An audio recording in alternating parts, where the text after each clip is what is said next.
But then if I hang around Annalee, I'll start to do my Texan accent. Nah. See, you went Southern. There's a difference between Southern and Texan. Yeah. Texan's more twangy. Southern's more Southern is sultry. But if it's twangy, then I guess everything I sing must be Texan. Because right, you do. You sing Texan. Because everything you sing reverts to like Randy Travis stuff. I don't know what you're talking about.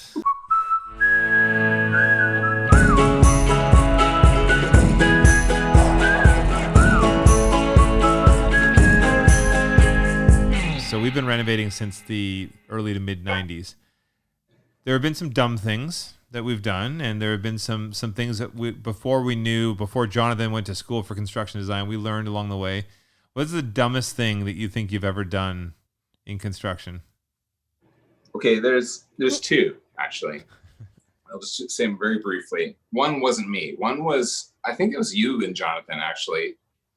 One of you had put up a very small support, and it was at that house that I opted out of, that the guy had built it from just scraps. Oh, yeah.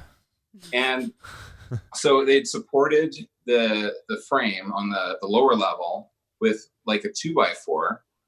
And at one point, someone pulled it out, and the entire upper floor started coming down visually at that time. So I can't remember who did it. And so they had to race to get more supports and like 2x4s back into place. Oh my God. And it also required jacking up the floor to where it was originally. And keep in mind, that house was almost entirely built by cinder block. And so that's a heck of a lot of weight. Yeah. The guy and signs. He also and signs. Any old signs he could find in the neighborhood, he turned that into walls. What? So that was one. Then the other one was, and this wasn't a solitary time. We did this a few times, but one that I remember is we were working on the panel for renovation. Let me just say, this was you and Jonathan. I was never a part of this. This was Jonathan and I. And Drew never wanted to do electrical because he didn't know much about it. We didn't know much about it either at that time. And Jonathan and I think we did like rock, paper, scissors to decide who would do the actual work. And he lost, so he was the one at the panel. And because we knew it was so dangerous, we wanted to be able to get someone out if they were electrocuted. So I stood about 5 feet away. Well, let's clarify first of all. Hold on a second. If you're doing electrical, if you get an electric current coming through you, it's not like you're just like spark, ooh, like this. When it hits you, you seize up. So basically, Jonathan would be seizing and grabbing. Yeah, and it gets worse because you just are frying. So we want to be able to get the person off of the line. And so I would stand about 5 feet away with a 2x4 cocked up to hit the person if we saw that they suddenly were electrocuted. Because wood is an insulator. It wouldn't travel down the wood and knock them off. Which is I remember in no way good or acceptable. And not we do not recommend this. And this was back when we were professionals. Yeah, this is when we were teenagers, like way back in the beginning. Yeah. And I remember saying to you guys, I'm like, are you idiots? You're hitting each other with a 2x4 and that's your safety for changing electrical? Can we pull a few dollars together to bring an electrician in here? And you're like, we got this. So did you have to hit him?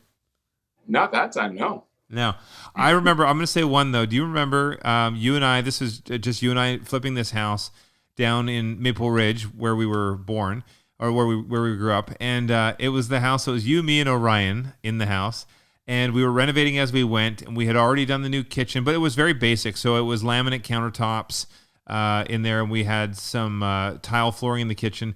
But we were working on the panel as well, which was in the laundry room. And so the actual cover in the panel was off, so you could see all of the wiring. But we were doing laundry at the same time, so there was a fresh basket of dried laundry, towels I think it was, on a laundry basket just under the panel. Well, something sparked in the panel while you and I were in a different area of the house, and all of a sudden I'm like, what's that smell? I smell burning. And we look over, and the entire laundry basket had sparked onto this really super dry laundry, and it just went up in flames. And so like, and so I remember basket, Oh like my a gosh, plastic it laundry melted. basket. So it was starting to melt as well. Oh my gosh. Yeah. So we ran out of I grabbed it when it still had, it was on fire, but I grabbed it to get it out of the house. And as I raced around the kitchen, the plastic was melting and splashing, and it splashed onto the countertops and was melting and burning the countertop. Oh my and gosh. it was on the floor. There was, like, through the tile. Actually, it went through the tile in a couple places. Oh my god. Yeah, and so I got it outside, and it was snow. There was all snow outside. There was like, I think, 6 inches of snow. I threw the basket out into the snow, like thinking it's going to be fine. It'll burn out there. Came back inside and grabbed the nozzle from the kitchen and was spraying down all the spots that were. Oh, and just aforementioned. So what was in the basket was a comforter, like a blanket. Oh my god. Right. On the bed. Yeah. And so now we'll get to the entertaining but dumb side of the story. JD's dog, Orion, who was the most adorable dog, not the smartest dog. While we were putting out all the fire inside the house, we turn around and look outside, and all we see, it was like in a movie. All we saw was this long bit of a hall area, and then you see the outside where the basket is burning, and it was a blanket. The blanket had like kind of spread out a little bit when he threw it down, so it was laying out on the snow. Orion's sitting in the middle of the blanket while it's on fire, just with a little smile on his face. Thanks, guys. A blanket on the ground was his thing. Like, that was his domain. Oh my god! Just sitting on them. I'm like, oh my god. So Oh my God. luckily he didn't get burnt. He was so confused when we yelled him to get off it, but he didn't burn himself. But we learned, though, at that point, that's why you always keep the cover on the panel or the door to your panel shut, so that there never is a spark that causes an issue. Yeah, because a spark can do a lot of damage. I actually I had a spark not too long ago. I was working on an outlet, and even the most experienced person can have a moment where something slips or a wire slips and the wires crossed, and it actually burnt right through my wire cutters, which is, hardened steel. Whoa. It burnt a gash through my steel wire cutters. I was okay, but that shows you how dangerous it can be. These are the stories I like to just not hear about.